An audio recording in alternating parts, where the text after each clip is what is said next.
अस्सलाम वालेकुम, welcome back to my channel. दिसंबर मंथ और जनवरी मंथ दोनों में ही आप बहुत सारे गार्डन के काम हैं जो कर सकते हैं।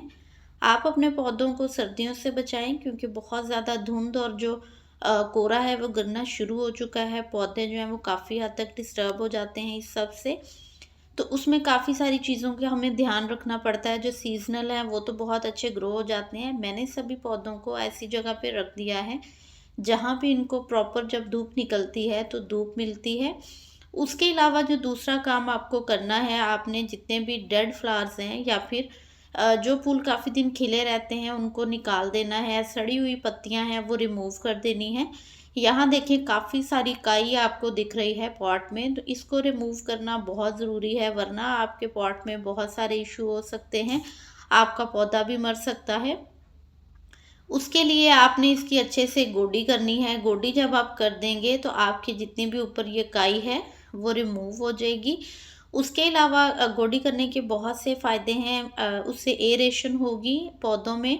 अच्छे से खुराक जो है वो आप डाल रहे हैं या फर्टिलाइज़र डाल रहे हैं वो उसकी रूट्स तक जाएगा। उसके अलावा वहाँ पे धूप जाएगी, हवा जाएगी, तो इससे जो है ना पौधे बहुत अच्छे ग्रो होंगे ठंड में भी। यहाँ पे जितने मेरे रेन लिली के पॉट थे सबको मैंने ऊपर से कट कर लिया है। बहुत ही ज़्यादा ओवर ग्रोथ हो रहे थे, तो अभी टाइम है इनको थोड़ा सा हम स्पेस दें। स्पेस भी इनको रेस्ट दें ताकि जितने भी बल्ब वाले प्लांट हैं उन्होंने आगे बारिशों में हमें फ्लावरिंग देनी है।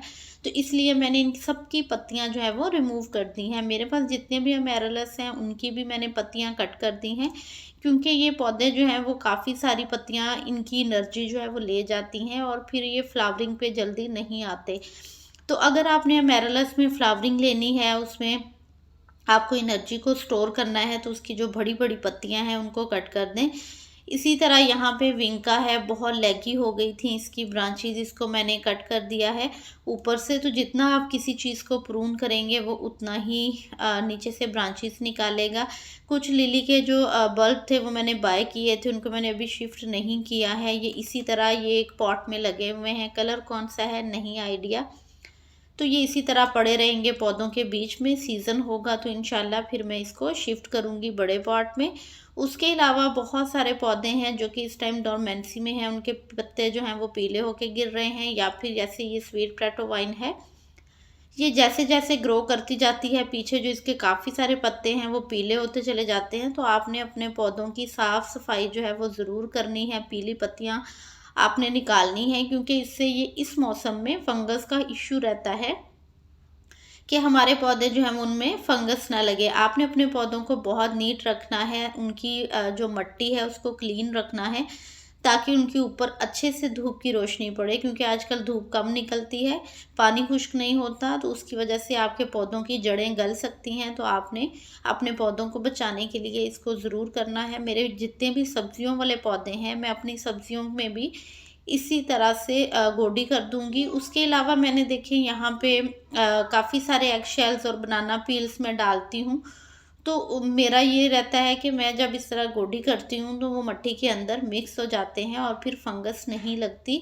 इसी तरह यहाँ देखें दो मैंने प्याज के जो पनीरी थी वो शिफ्ट की। छोटा सा आइसक्रीम का बॉक्स है ये, और उसी में हॉलीहॉक का प्लांट है, तो उसमें भी काफ़ी काई थी, उसको भी रिमूव कर दें। टमाटर के पौधे जब बहुत ज़्यादा ग्रो करने लग जाते हैं तो उनमें लीफी ग्रोथ जो है वो बहुत ज़्यादा होती है। तो इस तरह से इनकी जो एक्स्ट्रा ग्रीन पत्तियां हैं उनको भी निकालते जाएं, क्योंकि इस तरह से वो पत्तियां ही सारी खुराक खा जाती हैं और फिर आपके पौधों पे फ्रूटिंग नहीं होती, फ्लावरिंग नहीं होती। तो एक्स्ट्रा जो बड़ी बड़ी पत्तियां हैं नीचे से उनको रिमूव कर दें। तो जितना भी कचरा मैंने रिमूव किया है मैं उसका क्या करती हूँ साथ के साथ ही मैं आपसे शेयर कर देती हूँ। इसी तरह से आप कोई भी एक गमला ले लें, पॉली बैग, या फिर आपके पास ग्रो बैग है, कुछ भी अवेलेबल है, कोई वेस्ट मटेरियल है, उसमें आप डालते जाएं। तो ये मेरा जो पॉली बैग है ना, इसमें इसी तरह मैं लेयर्स में डालती जाती हूँ। जब भी मेरा कचरा जो है वो मुझे इकट्ठा मिलता है, चाहे वो सूखे पत्ते हैं, गत्ता है, या फिर इस तरह से फूल हैं, किचन वेस्ट है, तो सारी चीज़ें इस तरह से मैं डाल के इसके ऊपर फिर से मैं लेयरिंग कर दूंगी और इसके ऊपर हम मिट्टी डाल देंगे।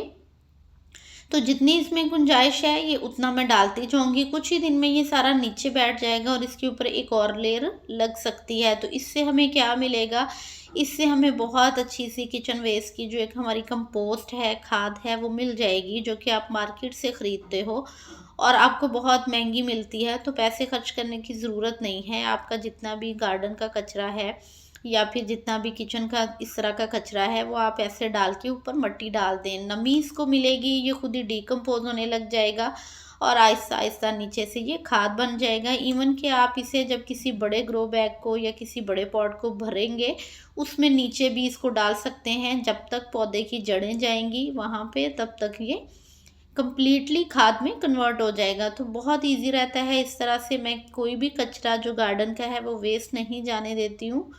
तो यहाँ पे मेरे आइस प्लांट की पनीरी काफ़ी अच्छे से तैयार हो गई है। तो अब लेगी लेगी हो रही थी, तो अब इसको हम थोड़ा सा प्रॉपर शिफ्ट कर देते हैं। जितने इसी पॉट में रहने हैं उतने इसी में मैं लगा दूंगी और बाकी वाले मैं कुछ दूसरे पॉट्स में शिफ्ट कर दूंगी। इसको मैंने काफ़ी सारे पॉट्स में लगाया है, तो किसी में अभी मैंने शिफ्ट किया है इसकी पनीरी को और किसी में बस उसी तरह ही लगे हुए हैं। जैसे जैसे टाइम मिलता जाए आप अपने गार्डन का जो भी काम है उसको करते जाएं, क्योंकि अभी ये बहुत अच्छा टाइम है आपके प्लांट्स की ग्रोथ का, उसकी फ्लावरिंग का, क्योंकि ये विंटर में ही फ्लावरिंग करते हैं। और ये मल्टी सीड्स थे, होपफुली कि इसमें सारे कलर्स के फ्लावर्स खिलेंगे। बहुत ही खूबसूरत सा ये एक फ्लावरिंग प्लांट है और इसके ऊपर मैं पिक्चर भी शेयर कर देती हूँ फ्लावर्स, जो इसके फ्लावर्स हैं उनकी, ताकि आपको आइडिया हो जाए ये कौन सा प्लांट है। तो इस तरह से मैंने 4 प्लांट इधर डिवाइड कर दिए, कुछ प्लांट मैंने उसी में रहने दिए हैं। वो भी मेरा वेस्ट मटेरियल वाला ही एक पॉट है, बच्चों का टॉय था, टूट गया, तो उसकी जो बैक साइड की ट्रॉली थी उसको मैंने इस तरह से अपने गार्डन में यूज़ कर लिया। तो आप भी इसी तरह वेस्ट मटेरियल में अपने प्लांट्स जो हैं वो ग्रो कर सकते हैं। तो बहुत सारी चीज़ें हैं, आप कटिंग लगा सकते हैं। कटिंग पे मैं काफ़ी सारी वीडियो शेयर कर चुकी हूँ, आप उनको ज़रूर वॉच कर लीजिएगा। अभी मैं कोई कटिंग नहीं लगा रही हूँ क्योंकि मैं लगा चुकी हूँ काफ़ी दफ़ा। आपको अगर लगानी हो आप उन वीडियोज़ को ज़रूर गो थ्रू कर लीजिएगा कि हम किन किन पौधों की कटिंग जो है वो अभी लगा सकते हैं। तो सब पौधों की कटिंग जो है उनको आपको शेड में रखना है या फिर उनको आपने कवर करके रखना है, बिल्कुल ओपन में नहीं रखना है। यहाँ पे बलून वाइन है, उसमें अब सीड बनने लग गए हैं, तो सीड भी मैं हार्वेस्ट कर लूँगी, अदरवाइज़ ये कोरे से ख़राब हो जाएंगे। तो इनको मैं ड्राई प्लेस पे रखूँगी ताकि ये खुश्क हो जाएं अच्छे से और फिर इनको मैं नेक्स्ट सीज़न के लिए सेव कर लूँ। तो बस नेक्स्ट सीज़न भी आने ही वाला है इंशाल्लाह, फरवरी के बाद इसके सीड मैं फिर से लगा दूँगी। तो होपफुली वीडियो आपके लिए यूज़फुल रहेगा। Keep gardening. अल्लाह हाफिज़।